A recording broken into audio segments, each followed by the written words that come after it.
Welcome to the Late Night Gamecock Show from Chief Sports South Carolina. Here are your hosts, Matt Anderson and Alex Jones of thebigspur.com.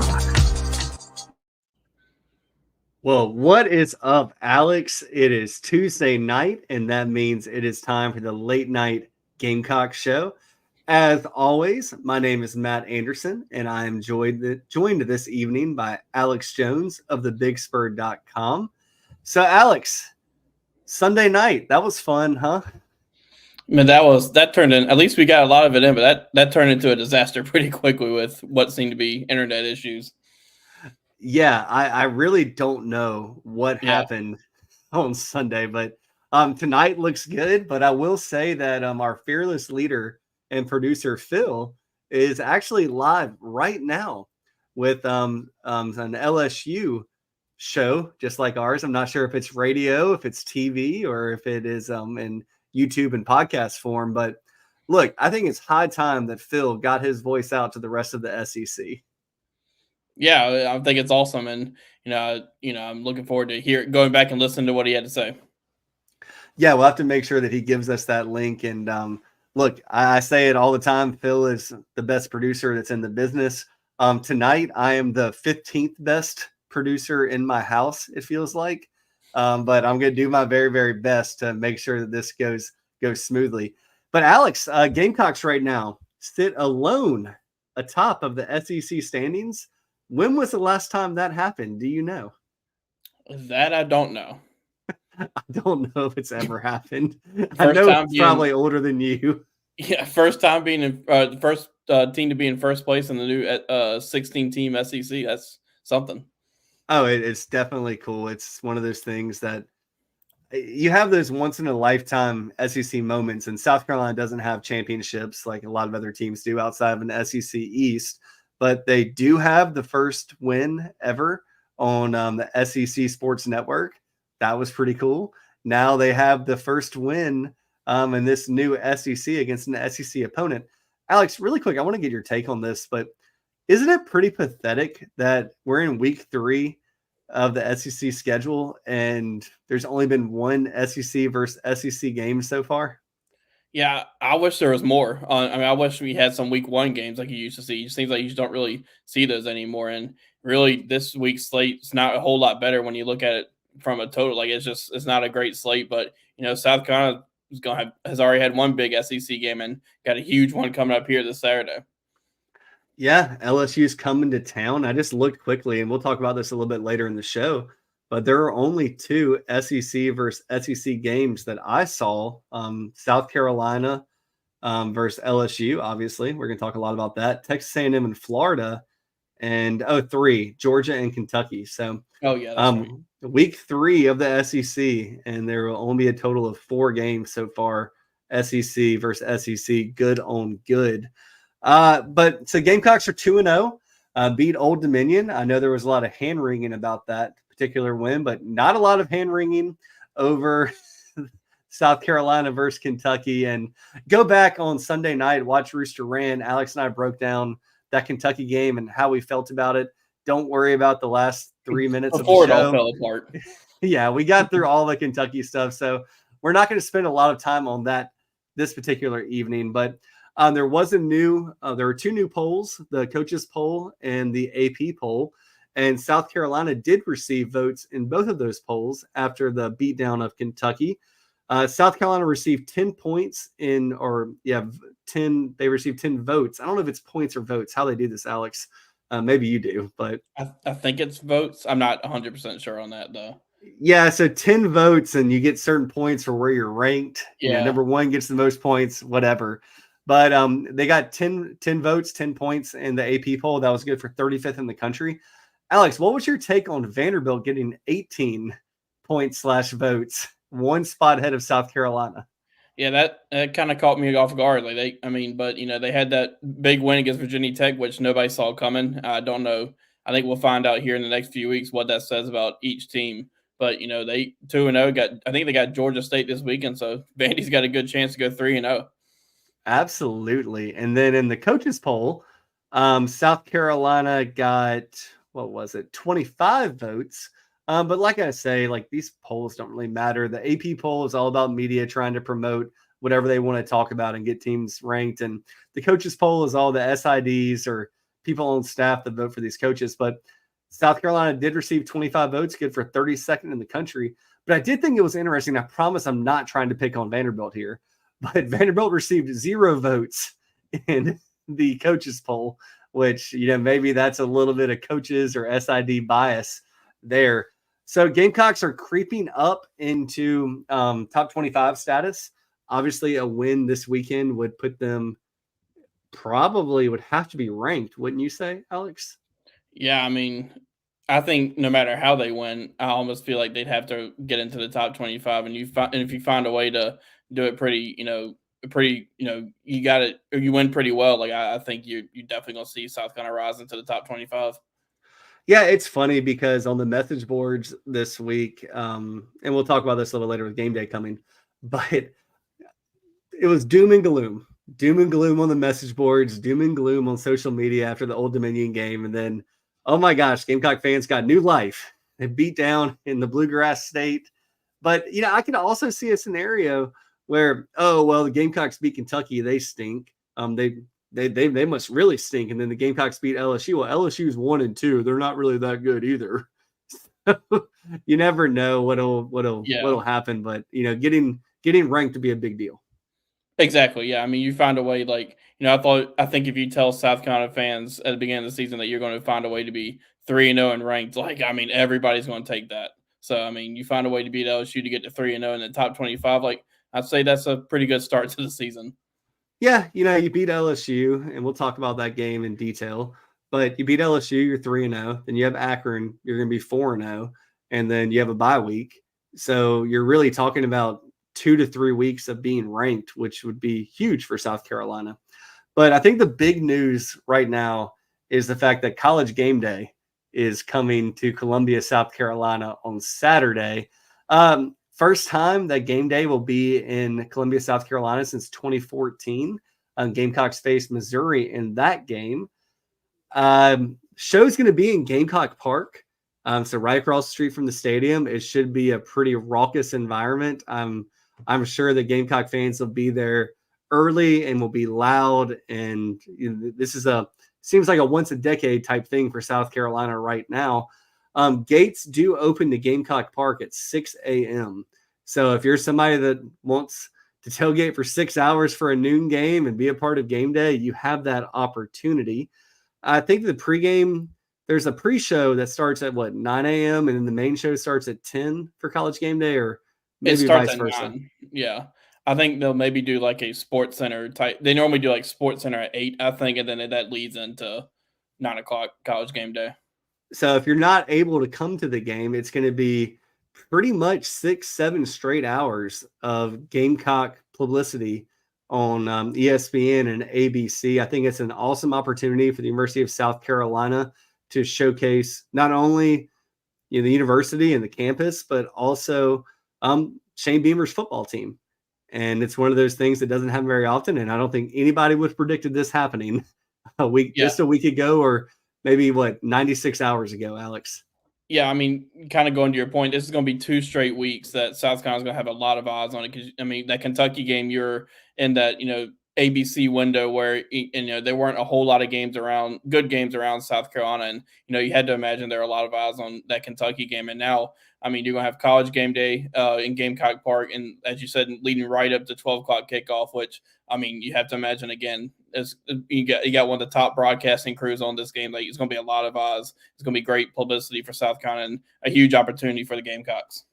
Yeah, you got Chris Fowler and Kirk Herbstreit on the call. It's the first time they've been on the call since the infamous or famous, whichever way you look at it, Tennessee-South Carolina game when South Carolina ruined Tennessee's chances of going to the college football playoffs. Spencer Rattler's best game in a Gamecock uniform. Shane Beamer's undeniable best win as the Gamecock head coach. I mean, I might say that win the next week against Clemson might have been a little bit sweeter and bought some more goodwill with the Gamecock fan base. But, it is the elite of the elite, and College Gameday has been a tradition on ESPN. And look, South Carolina, I think they hosted the very first College Gameday. It was a Thursday night game, I believe, against Central Florida, Steve Spurrier's first game. So Gamecocks are not unfamiliar to College Gameday, but it's been a minute, and hopefully it won't be a minute for the next 10 years. Hopefully they get one once a year or once every other year going forward. But that leads to the visitors that are going to be on campus, Alex. And when you have this type of opportunity, that is actually a godsend for the Gamecock coaching staff, because we always talk about it like this recruiting class for 2025 is not completely wrapped up. There's a handful, maybe more than a handful of guys that are still going to be added to this class, but these are the type of games that set the standard for the next year's recruiting class. And it is an elite showcase. And I think College Gameday helps with that. Yeah, absolutely. Shane kind of talked today in the press conference about how, they had a lot of interest for this game already for the LSU game, but, what the way they won against Kentucky and now College Gameday coming, that even more just gets more recruits to want to come. And, some of the names, it's going to be a big list that's going to be in town for this game. I mean, some of that, we've been talking about this 2026 in-state class, and, I think there's going to be a handful of those guys, and two of them being Jordan Gidron, wide receiver out of Ridgeview, who's really, really good, as well as Donovan Murph, who plays right down the road at Irmo. And, I mean, that's going to be two of South Carolina's top targets at wide receiver. And, I mean, there will be in town, a couple other wide receivers that Mike Furry's going to have in are going to be Gordon Sellers and Brody Keefe. Those two guys, they've been recruiting for a while. I know, Matt, you and I saw Gordon Sellers there at a camp in the summer, and that guy's really, really good. And I think Brody Keefe, when we were there, we didn't get to see him play. I think he had a hamstring injury maybe or something like that during that camp. Yeah, he was hurt. Yeah, I mean, he's one who, you can watch the film and see how good he is. And, I mean, they've been recruiting him for a while, and I think Brody Keefe's got all the offers and, that he would ever want, really. They'll also have a similar commitments will be into, I expect. One name to watch probably for that 2026 class is Carson Baker, who, is coming out of Fairburn, Georgia. He's a number 20 ranked running back in the class. And, I think he's one who could be one to watch for one of their running back spots in that class. Offensive lineman wise, I mean, there's a lot in the state that are going to be there, and a lot in the 2026 class. You think of Zion Gales, who was offered over the summer, and then Desmond Green, who's one who they've recruited for a long time as well. Another one, I know Malcolm Gaston from North Augusta will also be in too. So it's a pretty loaded list of guys, and stay tuned to the Big Spur to keep up with that list, because I'm sure it's going to continue to grow as the week goes on.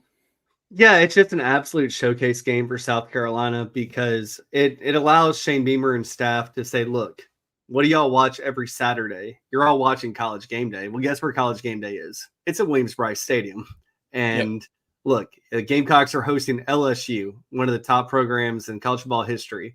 And this is the type of moment that if the Gamecocks get a win, reminds me of that Tennessee game a couple years ago, the A&M game a couple years ago. Because Dylan Stewart, Josiah Thompson, Cam Pringle, all these elite players were a part of that recruiting weekend, and getting them back. Because what's going to happen is they're here as underclassmen, and this is an unofficial visit. They're going to be a part of the entire weekend. If the Gamecocks win, trust me, they will be in the locker room celebrating with the team. But then you start getting official visits. And if you look a couple weeks down the road, like Donovan Murph in particular, he has 3 visits scheduled, unofficial, all of them. I think it's, I know South Carolina's one, Clemson's one. I can't remember what the other one is. But guess what? In 4 weeks' time, the Gamecocks are hosting Ole Miss. And so, yeah, maybe he's not going to come for Akron or any other elite recruit for that record, because they're going to be doing different things.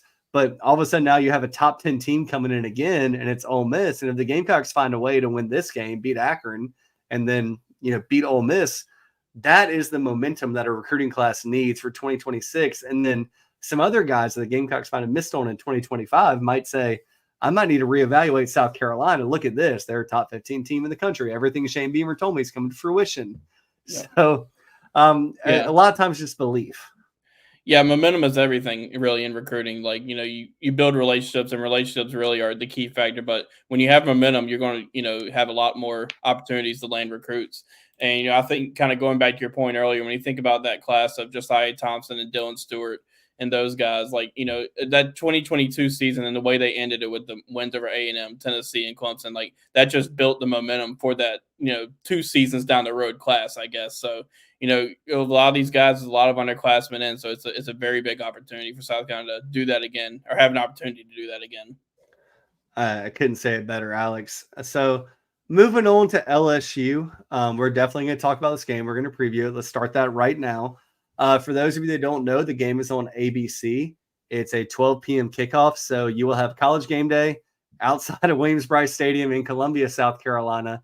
And then right after their picks, they're going to go straight to Williams-Brice Stadium and for kickoff against LSU. And I'm assuming, Alex, and go ahead. I think they'll be in at 11 a.m. into the stadium, so they'll do that final hour in the stadium. Yeah, so in the stadium at 11 a.m., which is perfect, because that means there's not going to be any Gamecock fans straggling, getting into the stadium, because they can watch Lee Corso pick up whatever mascot head he's going to wear. So they'll be in the stadium at 11. You'll be able to watch it if you're not there. But if you are in the stadium, you can boo Lee Corso if he picks up a tiger head. That'll be fun. But if he picks up a Gamecock head, can you imagine what that stadium is going to do? And it's probably going to be shown on the big screen, I would imagine. I'm sure, yeah. So you have this big opportunity. The game starts at 12. It's on ABC. So I hope everyone's able to watch it. LSU on the season is 1-1. They did lose in week 1 to Southern Cal. A really fun game to watch. I call it like the last, I don't know, I'd say 1.5 quarters of that game. And then I've started rewatching stuff to prepare for this week. And then LSU was in a dogfight with Nicholls State for the first half and ended up pulling away. And that's what you expect LSU to do. But LSU is favored by 7 points in this matchup in Williams-Brice Stadium on Saturday. The over-under is 50.5 points. So doing a little bit of calculus, not really calculus, it's algebra. But the bookies, the Vegas, whatever, is saying a 28-29 score for LSU and a 21-22 point score for South Carolina. So, Alex, what has to happen for South Carolina to flip that script on Saturday and potentially win by 7 points or 10 points or 14 points or 1 point? Yeah, I think, defensively continue to do what you're doing. And obviously, this is going to be your biggest test, all really for the whole team, but especially defensively, it's going to be South Carolina's biggest test. Especially on that defensive line. They got the two offensive tackles in Campbell and Emory Jones, who are really, really good. And Campbell, I think specifically, is going to probably be a top 15 pick or so this year. So that's a really intriguing matchup for those edges to really show, they have an opportunity to go up against the best now. And they've shown what they can do. And now they got two of the top offensive tackles in the country to go up against. So key on defensively is going to control the line of scrimmage. SEC is always a line of scrimmage game, and that's going to be no different in this one. I think LSU is going to try to – I imagine they're going to try to get the pass game going to try to open up the run game. And, if LSU can get the run game going, I think that, that'll be big for LSU. But, I think South Carolina's just got to lock down the run. And then offensively, I think the key for them will be just continue taking steps forward. That second half of that Kentucky game, they really that's probably the best half of football yet, and there's a lot to build on off of that half. I think the running game really started to kind of get going, and I think the offensive line maybe found a little bit of a rhythm there because you saw some open holes, and then Rocket Sanders really looked his best and seems like he's really comfortable. And with Norris Sellers, I thought, obviously had pretty good moments in that Kentucky game and seemed like he was a whole lot more comfortable with the game plan, or not the game plan, but just a whole lot more comfortable in the game. So I think it's just continue to take steps forward offensively and keep doing what you're doing, find a way to keep doing what you're doing defensively. Yeah, everything you said there makes a tremendous amount of sense to me. When I look at this game, I think about the different position groups against the position group on the other side of the line of scrimmage. So I think about, quarterback versus defense. I hate to do like quarterback versus defensive line or secondary or linebackers. Like that quarterback has to look for 11 different guys on the other side of the line of scrimmage. I do think that Garrett Nussmeier, I think I'm pronouncing that name right. I mean, that's what the announcers say anyway. He seems to be more accurate than he was early in spot duty last year. There were a couple of times last year when Jaden Daniels, Heisman Trophy winner. If you listened to the show a year ago, I told you to place future bets on him for the Heisman Trophy when he was like plus 800. Freak of a player, Jaden Daniels. But I was not impressed with him in certain games last year when he had to fill in spot duty. And look, it's hard. You saw Robbie Ashford have to do that this past weekend. You come in, you don't have reps in the game. You're just watching from the sideline and everything usually gets off script. But Garrett Nussmeier looked really good in the bowl game last year for LSU. And I think he's pretty much picked up where he left off. He's definitely a guy that can spin the football. And I did not think that was the case early last year, but he gets the ball out of his hands fast, and he is somebody that can beat you. I don't think that he is a, top 4, top 5, maybe quarterback in the SEC. I think he, fits pretty nicely in that top 6 to 10, but he's somebody that can burn you if you let him. 8-to-1 interception or touchdown interception ratio, Alex. It's a little bit skewed because he did have 6 touchdowns last week against Nicholls State. But, when I look at that quarterback battle, I think the Gamecock secondary are going to have their biggest challenge of the year because, and we'll talk about the wide receivers in a little bit for LSU, but he's a quarterback that understands the offense and knows where to go. And sometimes those are check down, sometimes they're not. When it comes to Lenore Sellers against LSU's defense, LSU has yet to force a turnover at all this year, whether it be interception or fumble recovery. So I think Lenore Sellers has to play his game. And his game is completely different right now than Garrett Nussmeier's. Yeah, absolutely. And I think, another key for the offense will be controlling the ball and just, finding ways to, get a run game going and, win the turnover battle. Cause that, was huge in the Kentucky game, obviously, but, win the turnover battle. I don't know, you mentioned Nussmeier. I've been pretty impressed with him so far. I think, the biggest thing is you maybe not get to him, but if you can provide pressure or create pressure in the pocket, I think that's going to be big in this game. And who knows? I mean, Dylan Stewart and Kyle Kennard have been so good, and then the interior guys that maybe they just show that they're right up there in the country as one of the best defensive lines and going up against one of the better offensive line. But it's a really intriguing matchup. Yeah, it's funny because like right now LSU and Garrett Nussmeier are averaging 38 pass attempts per game.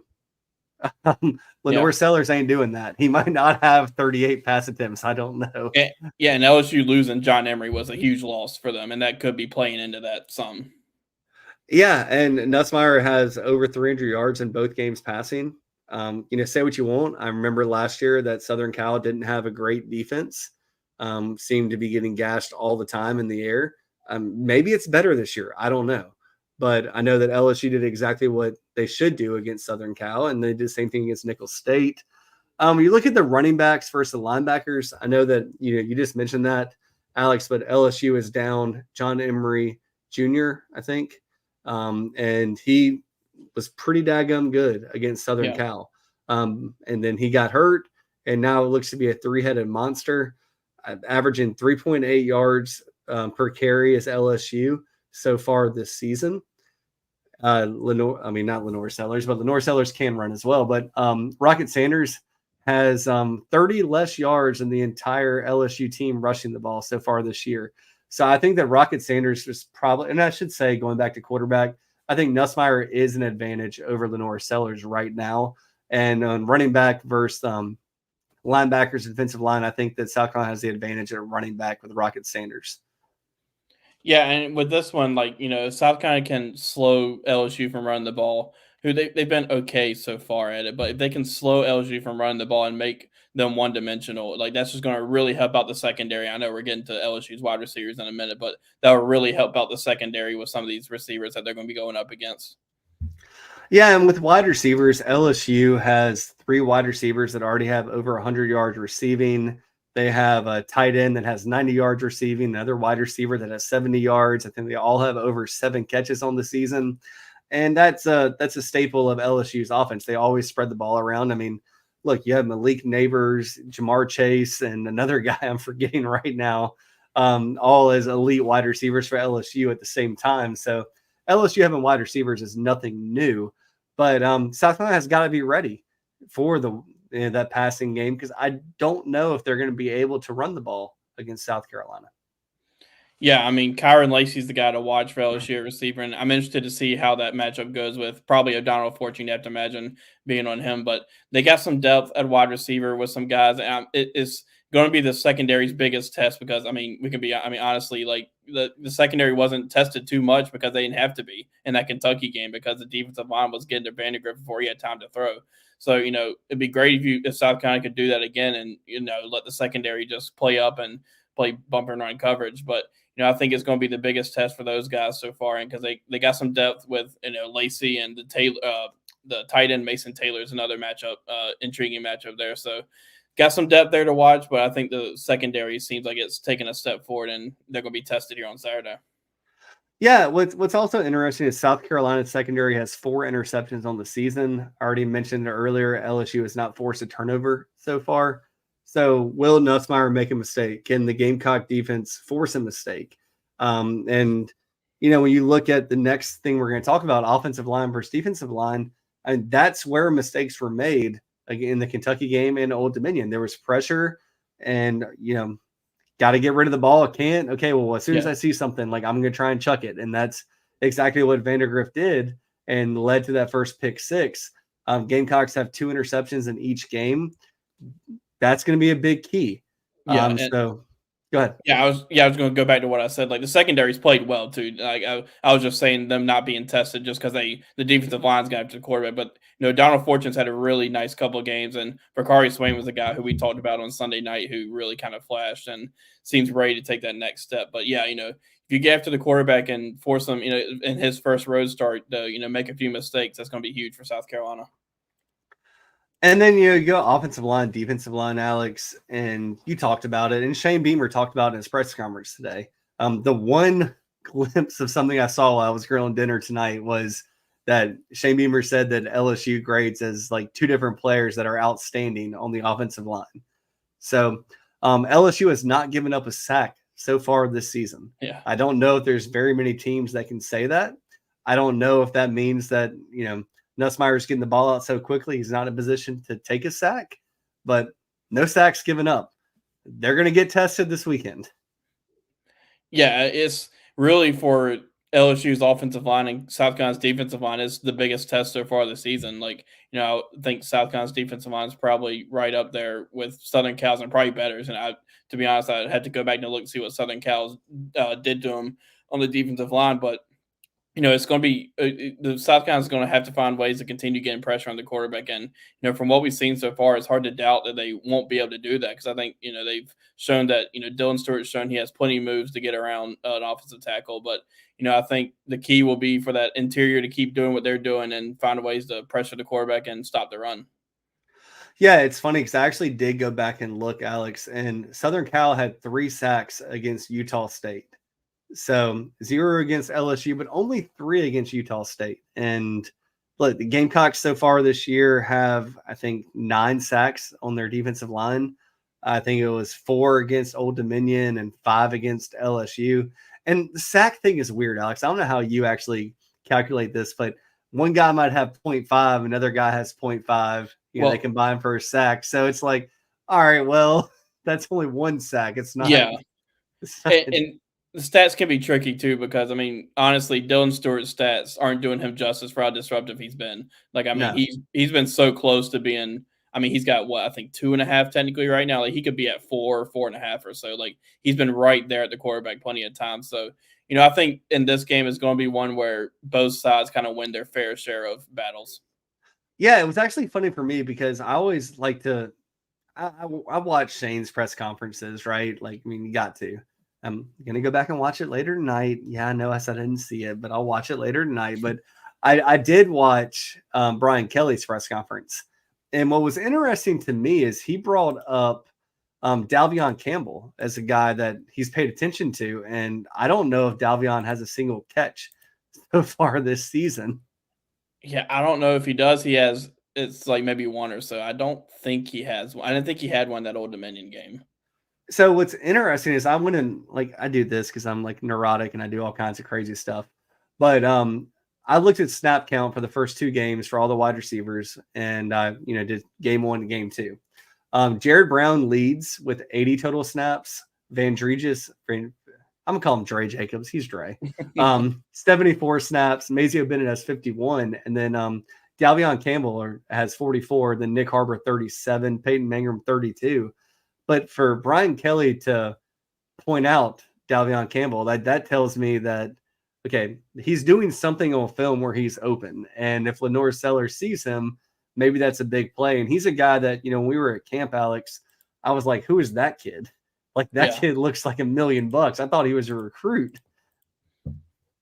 Yeah, and I think with Dalvion, it's just, when he's one that when you look on paper, it looks like he can be one of those, one of your number 1 guys. And, I think he still has that potential. It's just still kind of, getting into a rhythm. And with that wide receiver group, Shane kind of mentioned on Sunday night that they feel pretty confident about the top 2 being either Mazio or Jared Brown. And, I think that from what we've seen so far, that makes sense. And Dre Jacobs was a guy who had a really good game in game 1. And, I think, I can't remember how many times he was targeted in that Kentucky game, but he was out there a lot. So, I think the biggest key for them this weekend moving forward is just finding more, who's going to step up in that wide receiver room.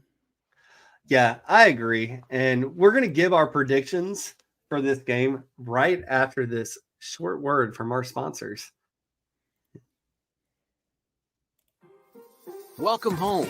That's what the Gamecocks say, and so does nationally recognized the Barndominium Company, where they are building dream homes in the Carolinas, Georgia, and Tennessee. Their turnkey process can be custom designed and takes 6 months on average. Make your dream a reality. Visit thebarndominiumco.com. thebarndominiumco.com.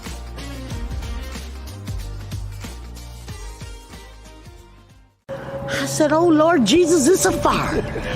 Ain't nobody got time. MidlandsSC.com. What Right to Bear is we're an association of members across the entire country, and what we offer is we offer legal defense in the event of a self-defense case. Nice. So it's not insurance. So we offer an attorney in the event that one of our members might have some type of an accident. Protectwithbear.com. We've got all of our social media accounts on the bottom of our website. We've got blogs, articles, detailed description of all of the coverages in depth. And, we'd love to have you come check us out and ultimately get the protection you need.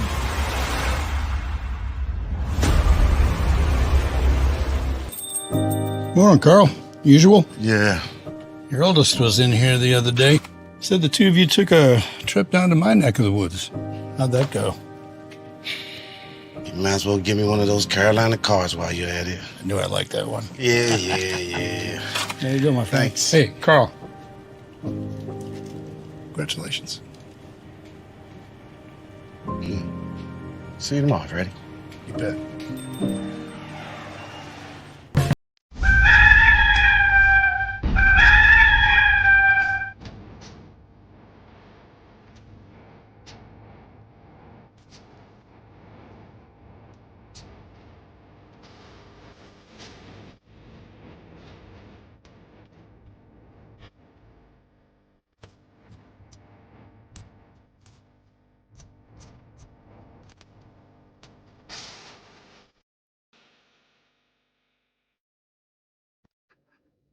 So, Alex, we've reached that point of the show where you're going to have to give your prediction in the South Carolina LSU game. And I want to go on record saying, by the way, it's unfair that we have to do this on Tuesday. Tony Morrell gets to do this on Friday. JC gets to do this on Friday. JB gets to do it on Friday. But we have to give our prediction on Tuesday. But, Tuesday right now, looks like there might be some rain in the forecast. Who knows? I mean, I always tell my wife every day that there's a 50-50 chance of it raining every single day. We don't know until it starts or doesn't start. So maybe there's some rain in the forecast. I hope that does not deter any Gamecock from going out there because, as my wife told me on our very first date, that she was waterproof when it started raining. So we're all waterproof. So let's take our raincoats and let's get out there. And some of my favorite games as a Gamecock fan has been when it's raining. Seems like there's more energy in the stadium. Think about that Missouri game. What year was that? Where it just poured in Williams-Brice. Oh, gosh, that was the Michael Scarnecchia game. Yeah, the Michael Scarnecchia game, yeah. I mean, it downpoured, and it stayed for a while, and South Carolina found a way to win that one. So we've gone through each position group. You've kind of talked about your keys to the game. We said it earlier. The line is 7. LSU's favored by 7. The over-under is 50.5 points. That predicts for a 28-29 to 21-22 LSU victory. We talked about how the Gamecocks can flip that. So, Alex, what's your take on this game, and what is your prediction? So I think it's going to be in the 20s somewhere, just because who knows what we're going to see with the weather and how that affects it. I'm interested to see what that line of scrimmage battle looks like on both sides of the ball. If South Carolina can find a way to get some pressure on Nussmeier, that can obviously is going to help them. And, if they can find a way to get either stop the run or get a run game going, that's going to be big. But at the end, I think I'm going to go South Carolina winning this game. I think this may have been the exact same score I had last week, but South Carolina wins 24-21. 24-21, Alex. There's going to be a lot, Gamecock fans biting their nails and oh man, that's tough. Yeah, I mean, I can see this game going either way. And, as a Gamecock fan, I know the Gamecock fans sit there and say, oh, here's where the rug gets pulled out from underneath them. Okay, Gamecocks beat Kentucky, they stink. Gamecocks prove they stink, but I just think that South Carolina's defense is for real. I'm not completely convinced about the offense yet. I've watched Lenore Sellers play at South Lawrence, my alma mater, go Bruins, and I know he's a good player, and I know that he can pass the ball, and he's an excellent runner as well. If it is raining, one of the benefits is the offense knows where they're going. That benefits LSU just as much as it benefits South Carolina. But I go back and forth on this, Alex, because I've watched LSU before, and I watched them so much last year. Like Jaden Daniels is my favorite player to watch in college football, so I watched a lot of LSU games, and that defense was trash. And right now, I'm not convinced that defense is amazing or even great. I mean, Southern Cal doesn't move the needle for me. I mean, last year I used to tell everyone on this show, I don't care what the over-under is, bet on the over in Southern Cal games. And I don't know what the actual record was, but it seemed like it hit more often than not. But I don't think South Carolina wants to make this a points game. I mean, sure, South Carolina would love to score 49, 56, 80, 100 points, but at the end of the day, South Carolina and LSU are so fundamentally different in what they want to do and what they can do. So at this point right now, for me, I'm predicting 27-20 Gamecocks win. I think that the defensive line is pretty daggum good for South Carolina. I know the offensive line is good for LSU, but I think LSU is so one-dimensional with the passing game. And look, it sucks. They had an injury at running back. They have an injury at defensive tackle. I don't wish that on any college athlete ever. My brother was a college athlete. Like, injuries suck. But at the same time, I think a home environment, South Carolina, college game day, I think 27-20 Gamecocks. That's still giving LSU 2 touchdowns, 2 field goals. I think that South Carolina is going to score 3 touchdowns, 2 field goals. That's just the way math works. I'm still doing calculus, everybody. But 27-20 Gamecocks is my prediction. So I think we're still trying to figure out with LSU, and this is really with almost, I mean, you can say the same thing about South Carolina on the offensive side of the ball, but we're still trying to see how much improvement LSU has made defensively. Now, Blake Baker's a really good defensive coordinator. I mean, we saw what he could do at Missouri, but I think it's going to be that's the big matchup there. Is if South Carolina can get the ball moving. And then last week, that's going to be huge in this game, and like LSU one-dimensional, that's going to be key. Yeah, so that brings us to our best bets segment. And right now, Alex is kicking my rear end. Alex is 8-2 on the season. We pick 5 games every single week. Alex is 8-2. I'm 5-5. So I'm going to catch Alex by the end of the year. But at the end of the day, right now, you got to bet with Alex. We'll see. So, Alex, I know you texted me your picks earlier, but I'm going to let you announce all of your picks, and then I'll announce mine. We'll go one by one. Going one by one? All right. So first one I have is Arizona State covers the 1.5 point spread over Texas State. I'm kind of surprised they're only favored by 1.5 in that one. And, I think Arizona State, played pretty well against Mississippi State. So I think they cover a 1.5 point spread. It is at Texas State, but I think they cover. Yeah, it's just like there's a couple ones. And, my next one is very similar to that. It's a weird, like, why are they playing there type situation. Mm-hmm. But I have the Virginia Tech at Old Dominion. Old Dominion is a familiar name for a lot of Gamecock fans right now. And Old Dominion is a 14-point underdog. The over-under is 53.5 points. I don't know, Alex. I've gone back and forth with this one. I really wanted to pick Old Dominion to win because I don't think Vanderbilt's very good. Famous last words. They'll probably beat South Carolina this year. But I took the under 53.5 in this game. Actually, timeout. Sorry, I'm reading the wrong one. I took Old Dominion plus 14.5. I'm going to buy the half point hook. And a lot of betting sites, you can buy a half point. I think Old Dominion plus 14.5. I think Old Dominion's playing with a lot of confidence, although they haven't won yet. The season's not over, and they keep games close. So I'm going to take Old Dominion plus 14.5. What is your next one, Alex? Next one I have is Florida State wins this matchup over Memphis, but Memphis covers a 6.5 point spread. And that one's there's a lot of storylines in that matchup, and I don't know how confident I am in that pick, but I'm going to say Florida State wins, but Memphis covers 6.5. Dude, that one's so hairy. And with my wife being a Florida State graduate, I cannot imagine if it is a 3-6 point game at the end of it. And I mean, that kind of scenario makes me think Memphis is going to have the opportunity to score at the end of the game to win and win that game outright. But I like that pick. I think Florida State is definitely due. My next one, Boston College at Missouri. A little bit of ACC versus SEC. Boston College is a 17-point underdog. The over-under is 53.5 points.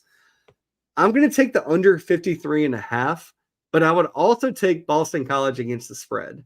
But I'm going to take the under. That's my official pick. My official pick is the under. I think Boston College wants to run the ball, as evidenced by their over 500 yards rushing through the first 2 games of the season. I wouldn't be shocked to see this as a 24-13 final score with Missouri winning. Missouri still has some stuff to prove to me without their do everything running back. I think he had like 2,000 yards from scrimmage last year. So this is Missouri's first test. It's at Missouri. And I think Missouri wins 24-13, but I'm going to take the under 53.5. I came very close to choosing that game too, but it was just there's so many unknowns in that game. I just don't know. Like I can see Boston College covering that spread, but I could also see Missouri running away with it. So stayed away from that one. What you got next? The next one I have is Texas A&M wins and covers a 4.5-point spread in Gainesville this weekend. Alex. I don't want to hear it. Oh, no. I'm going back to my handy dandy Phil Steele college football magazine.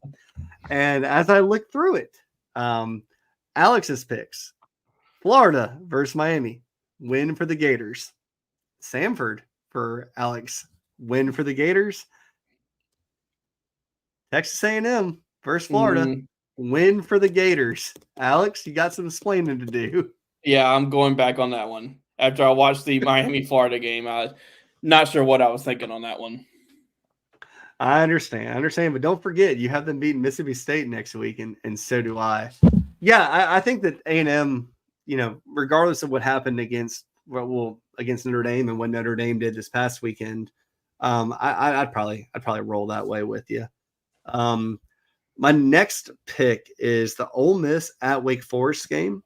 Wake Forest is a 23-point underdog with an over-under of 63.5. Give me Ole Miss minus 23.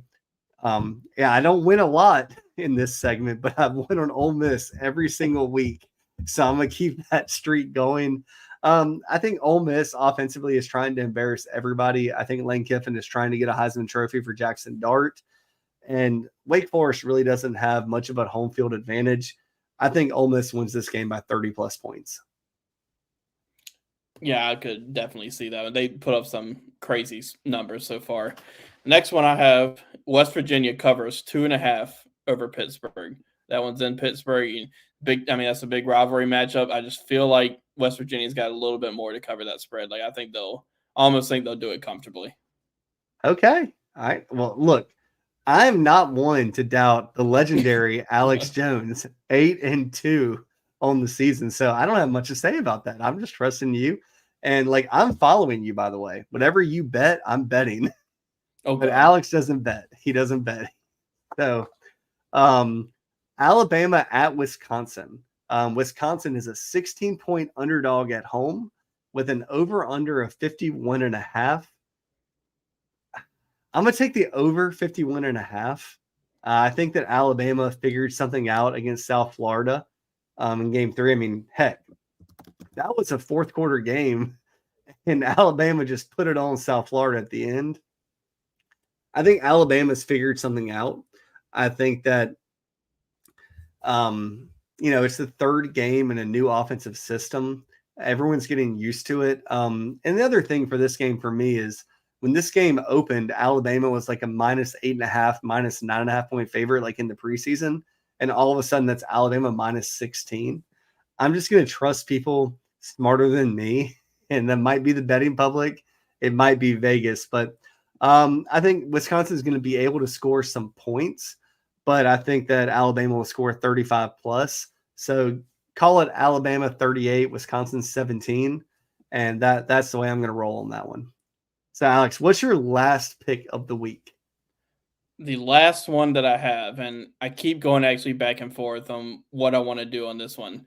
Auburn's favored by 28 points over New Mexico. Woo! It's a lot of points, and we saw the struggles Auburn had. I'm going to go New Mexico covers in that one. Auburn wins, New Mexico covers. But New Mexico's defense, I was just looking at it, gave up 61 to Arizona and 35 to Arizona State. I mean, not Arizona State, excuse me, Montana State. So, no, I'm going to flip it. I'm going to go Auburn covers. They find a way to just cover that. All right, so let the record show that Auburn covers 28, right? Got it. I don't know because that Auburn's offense looked bad, so I maybe should have gone with a different game now that having so much indecision on this one, but I'll stick to it. I say they find a way to do it. Look, Alex had his gut, and then his gut changed, and trust Alex's gut here. Auburn covers the 28, and everyone's happy. It might be an 80-50 game. But it might be. Auburn's going to cover. So my last game is a familiar foe for South Carolina in past seasons and a familiar foe from last week. Georgia travels to Lexington, Kentucky. Kentucky is a 24-point underdog. The over-under is 45.5. So kind of crazy to see those types of numbers. I'm going to take the under 45.5. And my rationale for that is South Carolina is a very formidable defensive line. And I think Georgia is too. And I don't think that Kentucky can fix all the issues on their offensive line in 1 week and get ready for Georgia, who Kirby Smart missed the playoffs last year. He's going to be trying to send a message in every single game he has this year. I think I don't think that Kentucky can move the ball, but I think Georgia's going to move the ball wherever they want it. And what they did against Clemson shows me that Georgia is for real. I think Georgia wins this game 34-10. It might be a 35-0 type game. So I'm going to take the under in this one. So y'all heard it here first. You have Matt and Alex's best bets of the week. I got to find a way to catch up with Alex. I hope that happens this week. But either way, I want all of our picks to be right. And we have 10 different games for you this week, which is a lot of fun for us. Hey, I'm 4-1 the first 2 weeks. If I can keep that going, I'm doing pretty well, and it's going to be tough to catch me. But some of these picks this week, I'm interested to see how they end up because there's some I'm not extremely confident in, but I guess we'll see. Well, and the bonus pick is Alex and I both picked South Carolina to beat LSU. So, throw money on the Gamecock money line. See what happens. I mean, I'm averse to that just because I don't like to be crushed twice, losing money and the Gamecocks losing. But look, you got good odds on it. But Alex, is there anything else for the people before we get out of here? No, just continue to stay tuned to the Big Spur. It's a big week on, for South Carolina, and we'll have, we had Shane Beamer today, press conference, have coordinators tomorrow, and, then you have game day coming up to South Carolina. So it should be a really fun week. Absolutely. And, Alex and I will have another show on Sunday night. We will talk about the game on Saturday. Hopefully we're in very chipper moods. It's kind of fun to be in the media because when the Gamecocks do well, everybody's happy. When the Gamecocks don't do well, it's not a lot of fun, but we will still be here either way to discuss everything with all of you. And look, last thing, we appreciate all of you so much for watching this show, listening to this show, spending time with us. When you give us your time, you give us the most valuable thing that you have. And we will never take that for granted. And we thank you for being on this journey with us. We look forward to the game on Saturday. Remember, 12 p.m. kickoff, ABC, College Game Day in South Carolina. And we will both be there in person. And we will get back together with y'all Sunday. Thank you so much for watching, listening, downloading. And we will catch you in 5 days. See you soon. Bye, everybody.